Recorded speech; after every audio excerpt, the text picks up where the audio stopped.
right, well, thank you everybody for coming in tonight for this update. Roy Gott, I'm one of the co-chairs of the Scudic Peninsula Broadband Committee.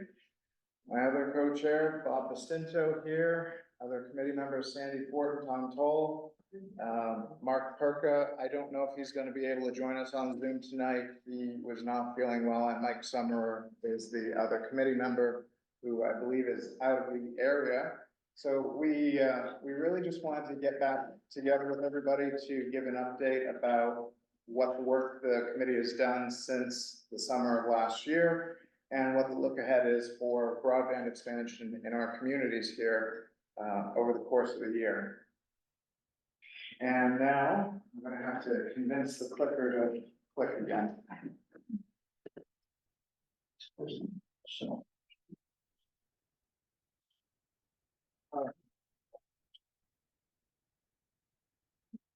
So to recap, the committee really got started in the beginning of 2022.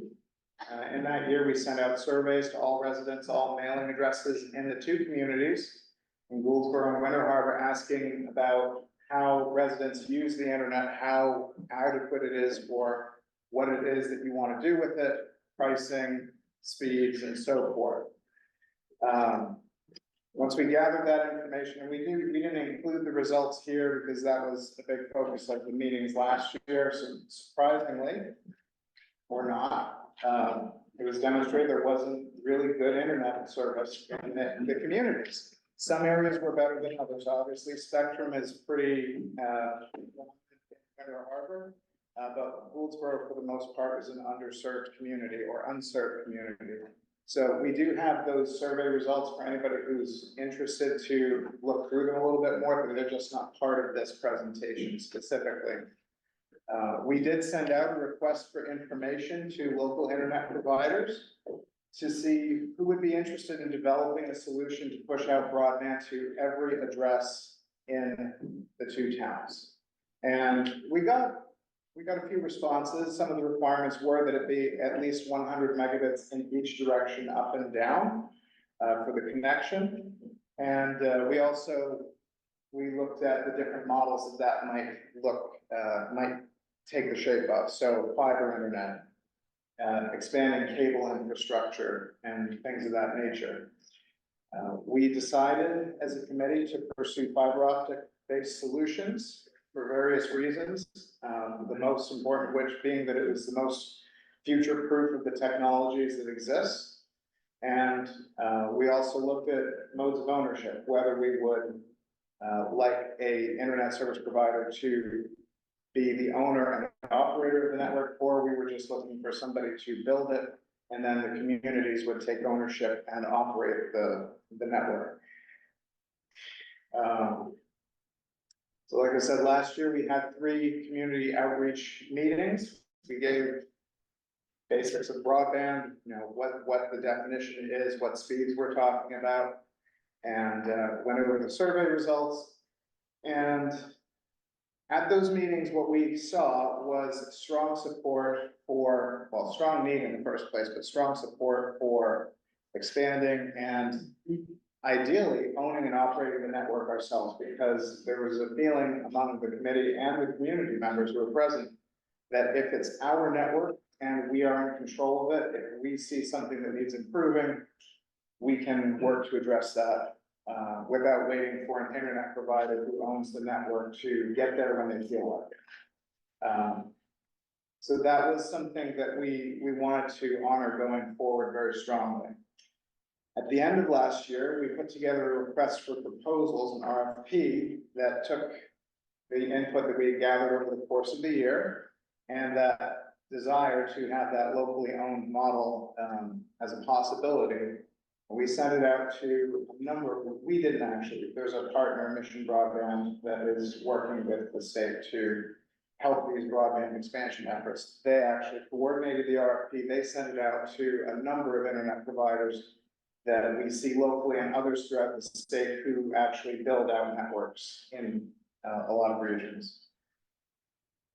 And beginning of this year, we evaluated both responses.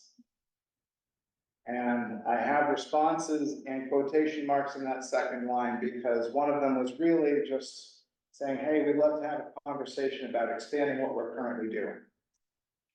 And it did not have any detail, it didn't specify that it was gonna be fiber, it wasn't gonna be symmetrical. So that one we didn't really consider to be a proper response.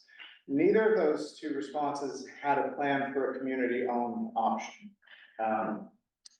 In particular, because broadband expansion is being pushed right now, there's federal money available, and there's another wave of funding in the pipeline. They felt it would be a risk to try and build out an area and make money back that you just would not be able to be a self-sustaining, community-owned operation at this point. So there really wasn't any tangible response to that part of it. Consolidated Communications did say, if you want to have us build the network, as long as you give us 20 years of exclusivity, we'll turn over ownership to you, and then we could do with it as we will. That's the closest we got to that part of it. The other respondent was Spectrum, and as I said, they really didn't honor the requirements of the RFP.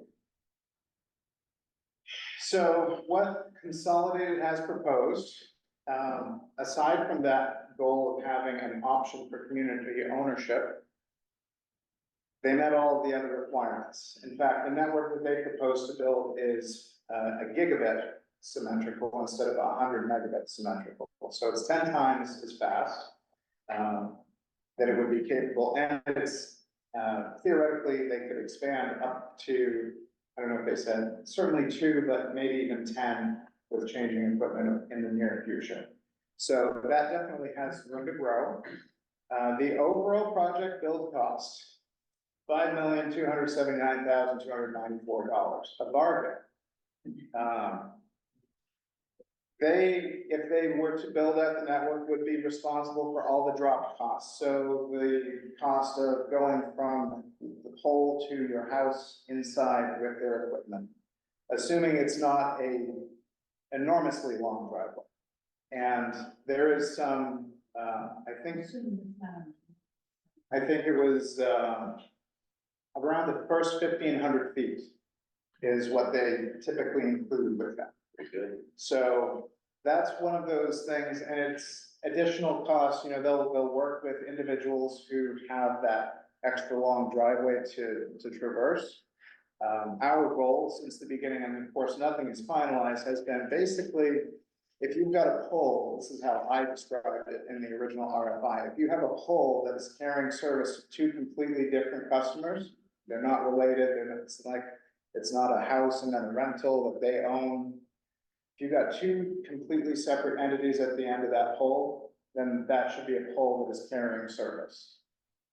That's how we've tried to push it. But if you don't have a pole, any pole, you're underground. True, and they do offer trenching possibilities, so there's different options that they have. And that would be something that, again, on a case-by-case basis, if you're on one of those really long driveways, or if there's some other major obstacle, like there's that Tom Meadow Road, something like that, in the middle of Pond Road, there's no utilities there. So I mean, there's some areas that would be impractical to look at from a traditional perspective. So those will always be your sort of end case scenarios, but for anybody who's within that striking distance of the pole, Consolidated would be responsible for getting the fiber to your house and providing the equipment inside that would then connect to your existing computer equipment, any networking.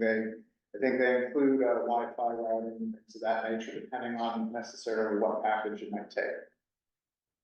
Now that $5 million amount there does get decreased a little bit.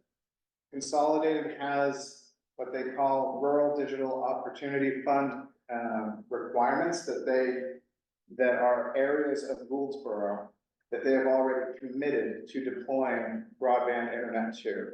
And that will be with the same fiber network. So because they already have that commitment in the amount of $1,266,000, that gets taken off the $5 million. So The cost to build out the two towns is a little over 4 million. Even better bargain. The product that they propose to build out is their Fidium fiber service, which probably a number of you have either heard about in the community, you've seen advertised on TV, on social media. It's already in place in towns like Eastbrook, Ellsworth, Blue Hill. I believe that peninsula just got built out with Fidium. It is the sole product that Consolidated is trying to sell right now. Everything else is going by the wayside as far as they're concerned. So that is the product they really want to push. These are some sample pricing from their website. Residential, their base package, 100 megabits symmetrical, $45 a month. 300 megabits for $65 a month, and 1 gigabit service for $85 a month. That's the renewal price. I did not put the introductory price. The introductory pricing is lower. The first year for 1 gigabit is 70, year 2 and after, it goes up to 85. Any questions? Because I could just keep rushing through and I don't want to skip anybody who's got questions. Would Winter Harbor would it be competitive with Spectrum, would they consider, is it just gonna, we're just doing rules though? So what I have been a proponent of since the beginning, and I think most of the committee feels this way, is that we want equity between the two towns. We don't want to propose one solution for one town and a different solution for another town, because at some point those solutions are going to diverge, and we're going to have people saying, well, why did you give us the lesser of the two options, rather than just be expedient? How does that speed compare with Spectrum? So right now, for example, well, Bob, are you on the 500 meg? Actually, the number of devices I have is like 300 megabits sufficient, right? So Bob is on 300 meg. Yeah, I live in Franklin, so I don't live in these two towns, but my house is 500 meg, which is about, I don't know if that's the highest we can get. But so those are certainly what Spectrum is trying to sell lately. So definitely, usually don't lose the pointer here, but 1 gigabit is definitely faster than the average Spectrum service. And the other side of this is these are symmetrical. You're on fiber, which means it's 1 gigabit down, 1 gigabit up, whereas Spectrum is asymmetrical. And 20 megabits is about as high as it goes on the upside for Spectrum. And just one caveat for folks that don't know, the service comes through Poolsboro to get to Winter Harbor. That's the other part of working together with Poolsboro. Yeah. Do you have any information at all about how it would, how things would lay out if you have two buildings on your property, each of which needs Wi-Fi? Would that mean it's double, or can you split it? So I think it's gonna really depend on how close the buildings are, what the proximity is, what's the layout. If you are physically getting two different services, you're gonna pay for two different subscriptions. But if you have the ability to reach the other building with reasonably strong Wi-Fi, then it's gonna be a single service. You can always, whatever comes out of the modem into the router that they provide, whoever it is, it's really up to you if you want to try and run a cable over to another building or put some other equipment that could reach another location. And greater megabytes is stronger Wi-Fi. Well, so there's a discrepancy there. There's the Wi-Fi, which is the connection to the device that's generating the Wi-Fi network, and then there's the bandwidth that your internet connection provides. So for example, you have a water pipe coming into your house if you live on town water, and that can give you so many gallons per minute. You're filling up, a mug from your sink, or you're, running a bath, or you're doing all these different things. The different things you do with that water once it's into your house, that's like the Wi-Fi connection. But the bandwidth here, what we're talking about is the pipe coming into the house. It's the water that your entire home has available. So if you've got 1 gigabit service and you've got 10 different devices using it, they're all sharing out 1 gigabyte worth of service. Now, the connection to the Wi-Fi, if you're far away from your router or an access point, the signal strength won't be as good. And that will slow that part down. And this speed can't do anything about a poor Wi-Fi connection. So, That's really the connection. You may not know the answer to this, but I'm just curious about what are the criteria for choosing where that $1 million can go out? Really just two. for the RDOF, it's, the areas are already specified. That was a federal program and they basically identified specific regions that had to be built out. I think one of them is on, off of Grand Marsh Bay Road, off in that part of, like Korea.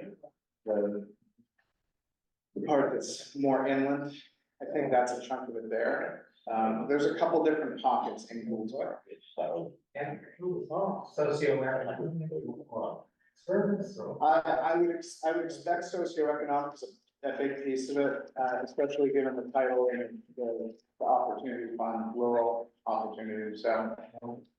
That predates our efforts. In fact, that came up during, I don't know if it was during the RFI or during the RFP, but it came up that, you know, that was one reason why, for example, Downey's Broadband Utility, which is a community-owned utility down in Washington County, they looked at the possibility of actually building and expanding their network in these towns. And then they saw that and they said, well, Consolidated has to build that out, and that's a chunk of business that we wouldn't necessarily get. So it made it a core business to try to expand here. So, do you know what the Starlink is? Starlink what? You know what the. Compared to Starlink, Starlink generally tops out, I think, around the 1 gigabit level. That's usually, you get a little bit higher, a little bit lower, depending on the ambient conditions, but that's about what it tops out. Business prices, there's really, the internet's the internet, so I really kind of get annoyed by separate business pricing. There are some companies that don't do it. Consolidated definitely does, and those prices are roughly double the residential costs. So I'd say if you're gonna sign up, just tell them it's residential. It's just me. So there's a piece here that we haven't really covered yet, subject to user fee and the bond funding model. We'll talk about that more, but that is $3 to $15 historically. And that really depends on how things get built out. So if we were to have accepted a proposal at the beginning of this year, at least with Consolidated, their timeline, including the RDOF areas that we mentioned, by the end of 2025, they would have expected the entire peninsula to be built out, which is actually, in the grand scheme of things, not a terribly bad timeline for the amount of territory, the amount of poles, the amount of fiber that they need to run. Obviously, we're not at the beginning of 2024 right now. So the funding models were really two ways in the response. And Consolidated is happy to go either grant funded or community finance to cover that $4 million. Now, the grants, for example, last year was Connect to Reddit, which was administered through the Maine Connectivity Authority, which we weren't able to make that the deadline for that. This year, Broadband Equity Access and Deployment, or BEAD, is the upcoming round of federal funding that's going to be managed by the Maine Connectivity Authority. And of course, the town could always contribute money, but we've got enough to spend on as it is. But that would either be through taxes or bonds. So if we go the grant funded route, Consolidated will write the grants and do all the work to make sure that the grant is successful, do all the matching work, reducing the local requirement. If we want to go the bonded model, the towns take out the bonds, and this is where Consolidated would charge a per user fee, which would be remitted to the towns to pay off the bonds.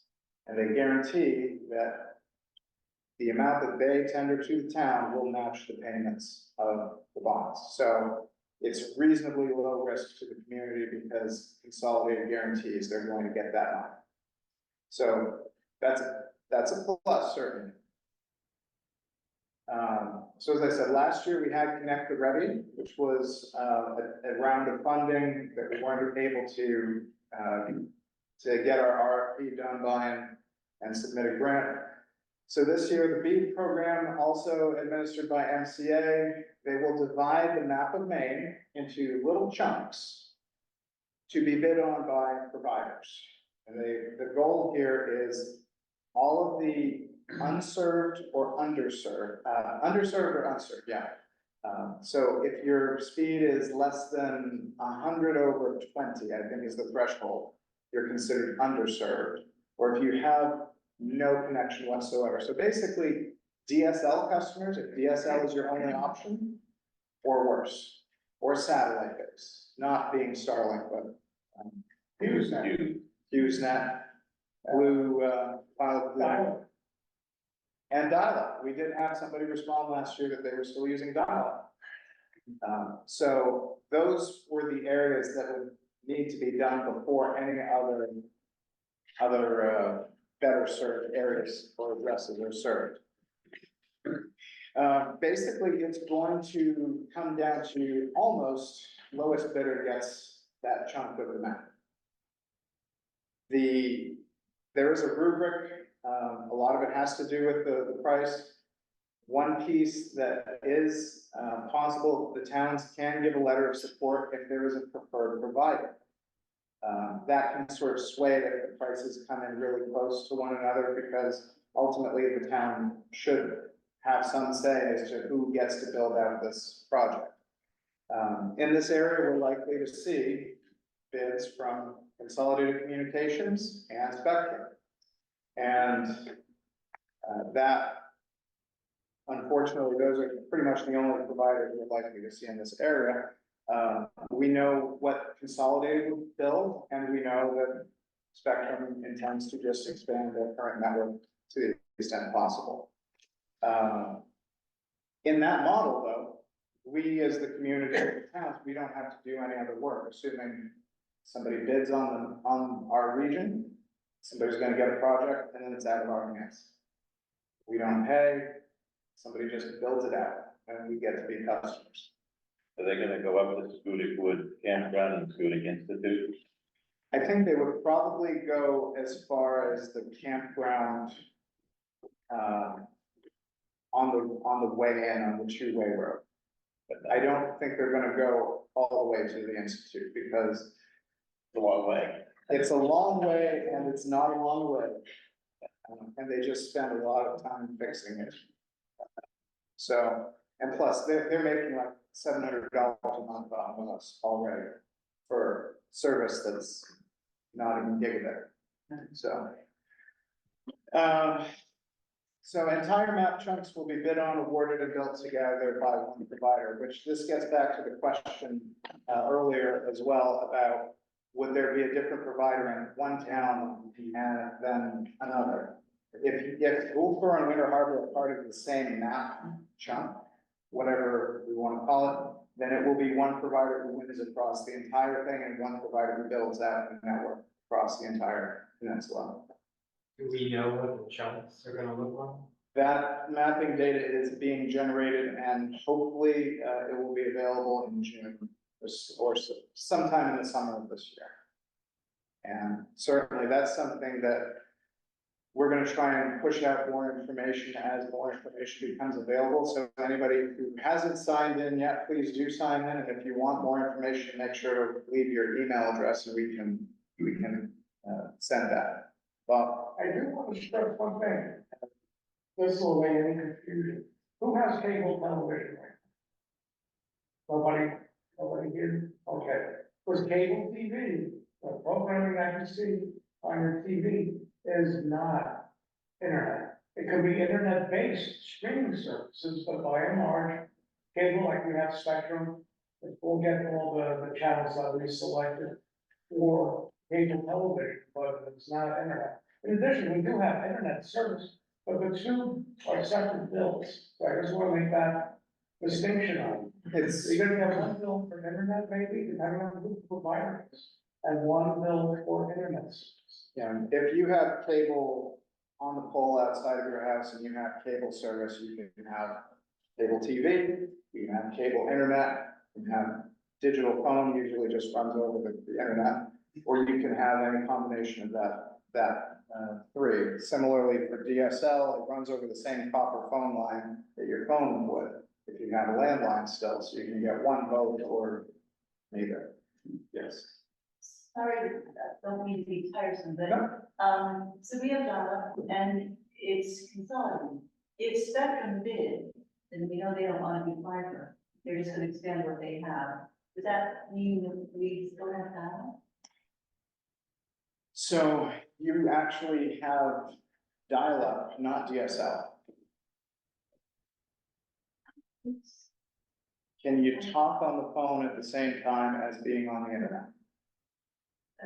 We only use the cell phone. Okay. Yeah. Chance, did they give you a little box with blinking lights? Yeah. Okay, chances are you have DSL.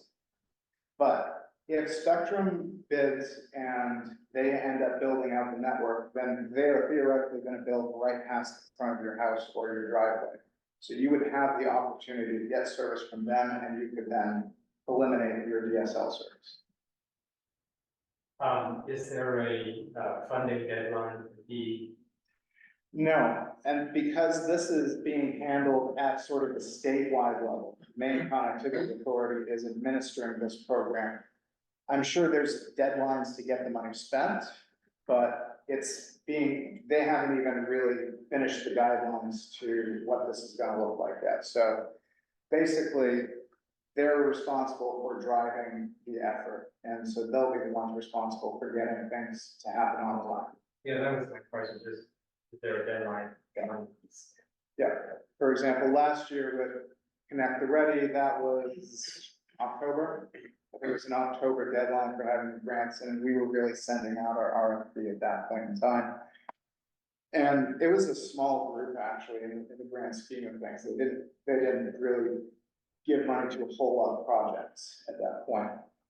So, all right, time out, John. Focus on the least served and no work required by the towns. Right. Question? Yes.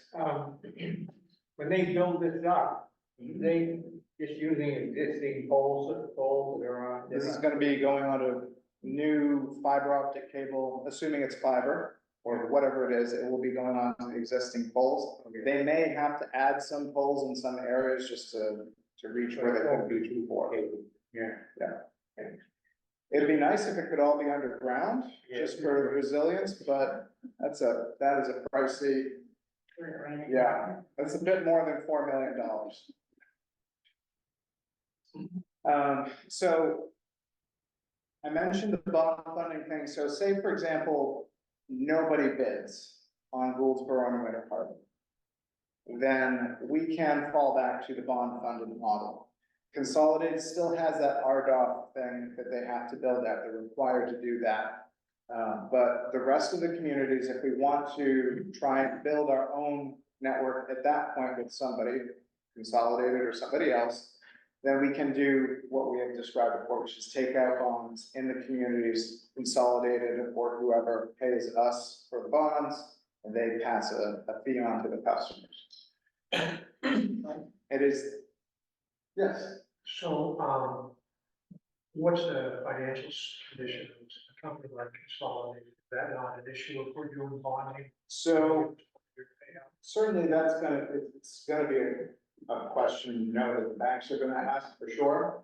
I do know that right now Consolidated is looking at, I don't know if it's rebranding or if it's just being, I think there's a private equity takeover right now. So it is actually growing quite fast with their fiber expansion, so I think their prospects are actually looking up. I can't speak to their credit rating, but certainly that would be something that I'm sure, like you said, banks would definitely want to know what's the likelihood of default on that. Because if we don't get the money, obviously, then the towns are on the hook. But I think it's pretty likely that we're going to see a project here under B anyway, because we do have significant underserved and unserved locations in Gouldsboro. And honestly, especially if a town like Steuben were to be included in our map, region, they're completely unserved. So they actually stand a better chance of getting built than Gouldsboro and Winter Harbor do. So again, a lot's gonna really rest on how the map is divided up, because if we're in with Steuben, our chances for getting a good project is up. So, Talking that they're a different county, I don't know if that would work, never know. I don't think it's gonna be drawn around county lines. They are going to be looking at trying to make reasonably coherent population centers, to the extent that you can say there's a population center of Down East Maine. So, again, bonding model, we talked about this, it's the uncertainty about feed that makes this. Consolidated was really reticent to say, yeah, we probably wouldn't do it right now, we probably wouldn't even enter into a bond-funded, project right now until we know what BEAD is going to do. So really, it sort of stops the progress of our local effort until we know what this statewide effort is going to result in. So like I said, in the end, if we don't get built out through BEAD, we can continue the work. We've done the groundwork to know what the needs are in the communities. We know where the trouble areas are. We can then work with a provider to build something out locally here. So at this point, the committee has some general recommendations. It's not 100% consensus, but it's pretty close. We do feel the best thing to do right now is just to wait to see what BEAD will produce for us. We will also be meeting with at least one member of the committee is going to meet with each of the select boards at some point here to give them the same gist that we're giving you today. And we feel like it would be worth having the select board do a letter of support for a provider when that possibility comes to fruition, when we know who the providers are going to be or are likely to be, that the select boards could issue a letter of support for one. And as I said, Consolidated has said they intend to build, if they get this project, they will build to all locations in the town, not just the unserved or underserved. So it will be a peninsula-wide project if it is consolidated. And as I said, they were the ones who actually had put in the most effort into their responses to the committee all this time. So certainly, my opinion is they've put in the effort and they've given us answers that are actually answers to the questions that we've asked. They've met the specs that we've provided. So if it was me, and it was coming up, I would say, not that I'm a fan of Consolidated Communications, their customer support is often absolutely atrocious, but they've actually done what we've asked them to do. So, and instead of saying, well, we'd like to just continue building what we've been building. So to me, they've demonstrated the most effort, and in fact, they've met with us a couple of times, not even to support their possibility of winning a project, just to be good partners for helping us wrap our head around the BEAD and get better understanding of what's going on here. So that's really where we're at right now. Sort of waiting, holding pattern. Go ahead. Oh, thank you very much. That's a great summary. I have a question though. In your opinion, does the funding model B versus bond in any way affect the provision of service from what you talked to them about? I would say in the sense that, for example, if Spectrum happened to win the region, and in whatever way their service that they build is materially different from the service that Consolidated could build. I have a suspicion that if they're going to be, for example, RDOF, this is taking a step back from your question, RDOF had to be built basically to the symmetrical speed standard. At least 100, I think, maybe even gigabit. It couldn't have been built out with the cable system as Spectrum has it right now, which is asymmetrical. It wouldn't have met the specification. So I suspect in the end that BEAD may have some specification as to what level of service must be built. So as long as a provider is going to meet or exceed that, they would be eligible to bid, and then the difference that you would see as a customer would just be the difference between what is ultimately built. If we were just to look at consolidated fee versus bond, is there any difference? So, sorry, yeah, so with the bond, obviously, we're picking who it is. And we're specifying. With BEAD, it's out of our hands. So that's sort of what I was trying to get to is, if we can pick who it is, then we can hold them to the standards that we want. If it's just the lowest bidder wins and they happen to meet the specs, then you get what you get out of that program. So it's not clear until we get more information on what those specifications will be that respondents to BEAD would have to comply with. If it says it's gotta be minimum of a gigabit symmetrical, then they've gotta do that. Say again, please, who's developing the map? Main Connectivity Authority. Please. So they're the same as, it is a nonprofit, right? Or is it just another branch of the government? I don't think, I think it's quasi-governmental entity. Yeah. So they've become the sort of umbrella for all the broadband expansion efforts in the state. So, and then again, if we don't get what we need out of BEAD, then we can pursue, as we've been doing all along, and pursue a bond funded thing. This is just in here for information. This was the Spectrum response. They were interested in having discussion about expanding their existing network. Fiber is on their horizon, but not for several years. They intend to stick with hybrid fiber cable, copper for the time being, and it won't offer symmetrical speeds until they're on fiber. And has been pointed out a number of times, most of Winter Harbor, what percentage wise? 70%. 70% of Winter Harbor is already served with Spectrum.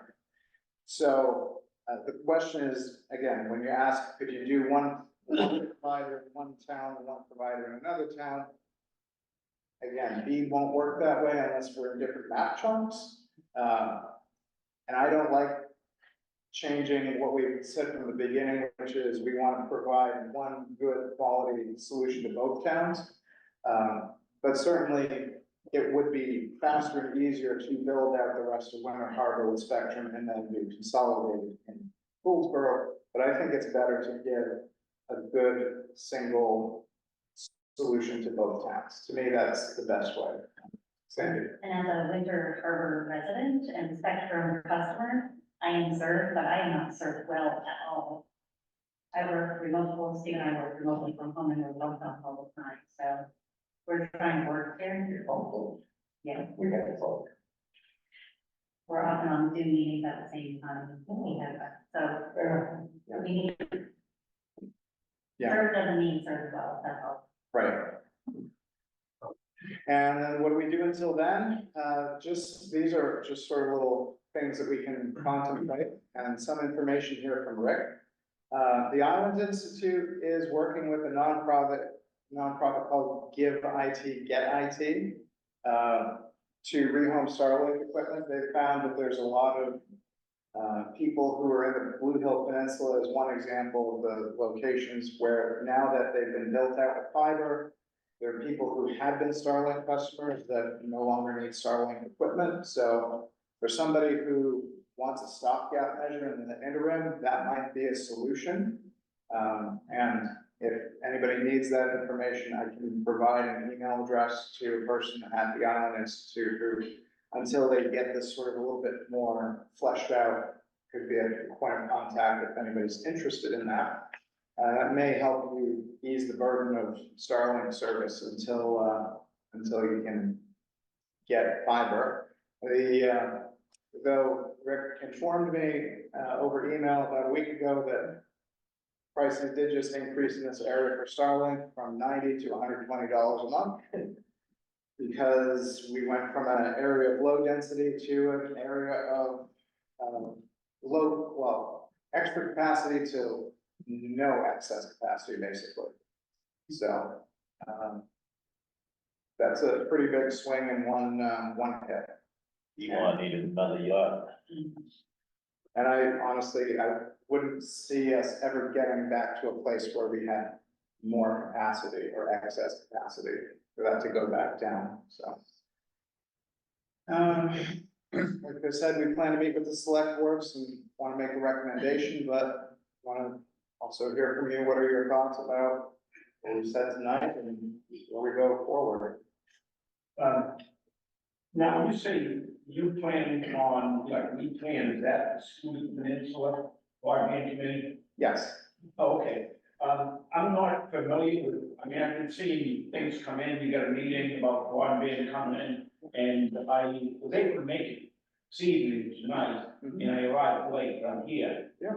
What is that? Is that like 4G, I mean, 5G, 6G technology, putting up towers? I don't know. no, it's all terrestrial, so it's gonna be fiber, if we see a fiber solution or whatever the solution that we're gonna see and work towards building is going to be either fiber optic, something on poles, and it will go to past each address in the communities. Right, but would it be tied into a 5G tower? It could, but it wouldn't be for us to, or for somebody to provide internet service. The tower, for example, there's a new tower going up in Winter Harbor. That's providing cell service. It's coming off of this, it's powered, it's channeling its data through the fiber network that's all, fiber backbone that's already in place. No, I'm not familiar with that I'm not familiar with all that technology, I'm starting to do some research now, I'm learning from it. But some of the things that I am seeing is, they have a hot thing going on, you familiar with that? We're actually, it's got to do with the radio frequency. So and graphene. there's no wireless, the only wireless that's involved here would be in individuals' homes, router or some home Wi-Fi. That's the closest that we'd be dealing with as far as anything wireless technology. Everything up to the home is terrestrial. It's It's not not, hard wiring, where you get hard wiring into the house and set it on, you're not dealing with Wi-Fi, It's- 5G. at the very worst, it's copper or fiber optic cable.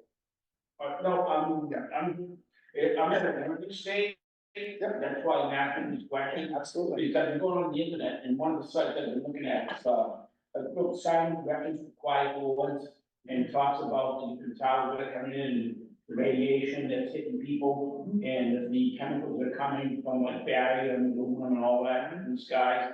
Yeah. And the graphene oxide and vaccines, it's So- affecting people like walking tenants. Yeah, and towers are the only towers that are gonna be in this area that I am aware of are gonna be for cell service, which is separate from the internet. We would have nothing to do with cell service. Yeah, no, man, that's why I'm asking, I just want to see how would that tie in from a health standpoint, and if so, Yeah, we wouldn't have any tie-in with that. because if it's gonna affect the health of the people in the community, or anything like that, or if it's gonna do any, We don't have any 5G, we don't have any 6G. so it's not tying into any of that. We're terrestrial, So we're not wireless. Anything like that, so that's my concern, sorry, community, the health of the community, and, you know, I'm not for civilian cameras and all that coming into the town and going to the home. Absolutely. So if that were the case, I would object them Yeah. to. No, we don't, Resident, yeah, we don't have any of that going on. Right, I just wanted to say, that it's, you know, it's in some ways complicated stuff, and you did a really great job of simplifying it, smoothing it out and laying it out in logical order, so thank you. When do you think this is gonna come to fruition? So, like I said, the maps are being worked on for this summer.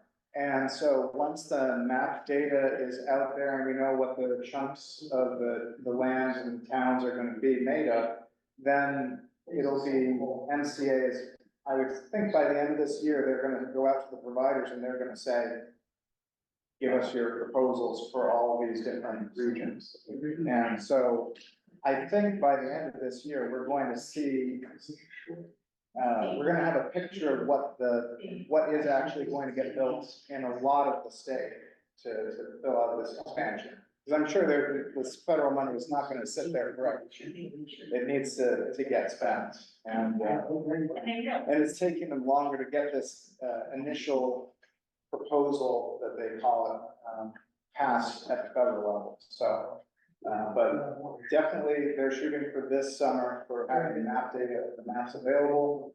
And it should be, I would hope, a reasonably quick pace after that. Because most of the providers already know what the lay of the land is. They know what's where. And they have good ways to estimate what it'll cost them, what they could put together for expansion. If we go with B, we're not on the hook. If we go with bond, we're on the hook. Exactly. If they build a project in these two towns with B, we don't have to do anything other than, as I said, submit a letter of support if there's a provider that we want to advocate for, which is not a guarantee, but it's gonna factor into the decision making. If we don't get something from B, we don't get a project out of that, we can go the bond funded route, knowing that, you know, there's a chunk that Consolidated has to build, and then we just have to figure out the rest. So just to be clear, Consolidated, we go with the bond route.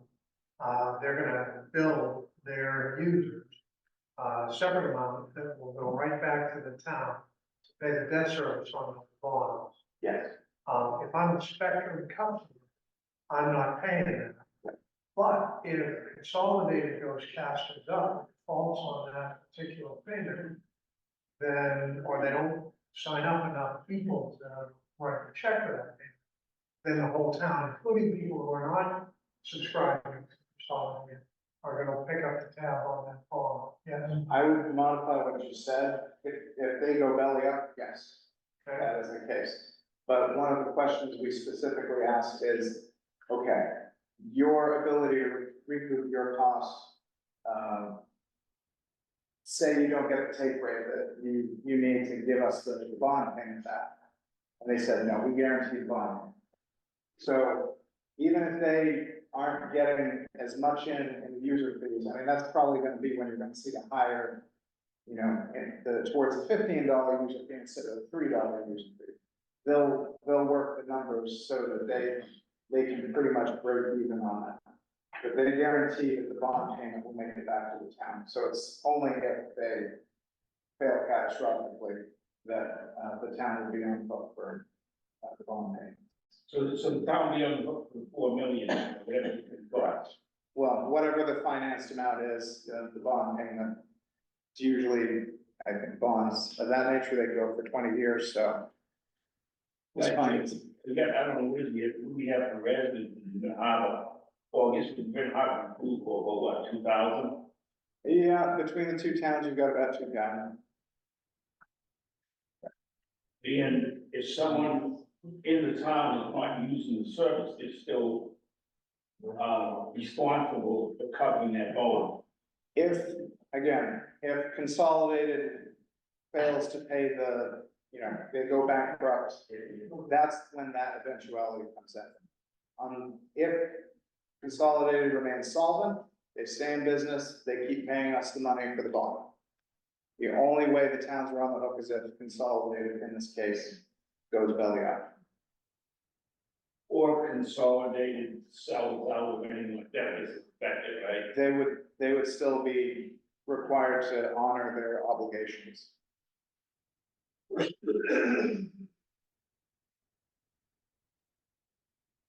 But Roy? if it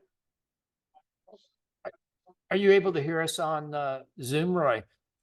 I was wondering if how the consolidated exclusivity worked with respect to Starlink and with respect to Spectrum customers already receiving service in Winter Harbor or parts of Gouldsboro? Sure. The exclusivity, really quick, that is only about what is operating on the network that they build. So for example, if we said we want to own the network instead of Consolidated owning the network, then they'll build it and we get to own it, but they have the right to operate exclusively over that network for 20 years. It doesn't have any bearing on the other, the cable network or Starlink or other satellite providers. It's not like a franchise that you have to get stuff, you know, just through our Consolidated network. It's just, so in 20 years, we'd be able to hypothetically bring on a different internet provider who could also offer internet service over that same fiber that Consolidated built. That's what the exclusivity is about. Thank you for explaining that. Yep. So you have, Yeah, the other thing to say, is some of the customers have Starlink, and then wouldn't it be, I don't know if it's called force association, but getting them having to pay the town bond for the service that they have no use for, so they're not using. but again, that would be only in the case that Consolidated goes bankrupt. Because we're not paying money besides that. The towns would take out the bonds and Consolidated would pay them back. So unless Consolidated is not. Right, so the responsibility is on the town. The responsibility to the bonds is legally, yes, on the towns. The towns are the ones assuming the burden, and Consolidated guarantees that they will make payments to the towns to honor that burden. And the only way that that does not happen is if Consolidated fails as a business. They go bankrupt. Or Consolidated or Spectrum, take on the bond themselves. They don't operate that way. Right.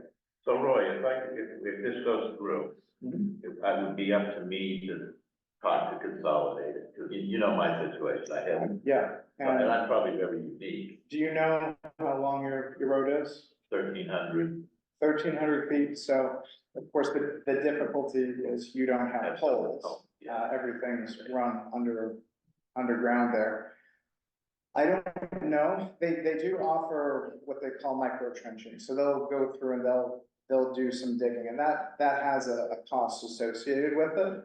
I would say their goal is going to be to sign up as many people as they want. So I think in a scenario like yours, which is very specific, they would definitely be worth getting in touch with Consolidated directly and having some. Yeah, but it won't be, it certainly won't be guaranteed that I'm certain. I think Without just monthly. there would probably be some extra installation there, because it's gonna run underground. Or you never know, they might, I'm not gonna say they wouldn't attach them to trees, but you got plenty of trees. I mean, what's a pole other than a really sad tree? Well, I agree with that, because when the phone line went bad underground, my father ran it on the tree. Right. And it worked. And fiber is actually a very resilient medium. It's very tough and, Well, that's fine, you know, just that I'm probably very, very few people. So it's not gonna be. I mean, Scudic Institute, we lost our internet a few, probably about a month ago because a tree fell on the lines. It didn't break the fiber. It was conducting electricity from the wire, the high voltage to the ground, and it was resting against the fiber and melted the fiber. So it didn't break, it just melted. So, yeah, but that, again, those end cases, those extreme examples, those would be worth, direct negotiations on a case-by-case basis. Any other questions? Good presentation. Great job. Thank you.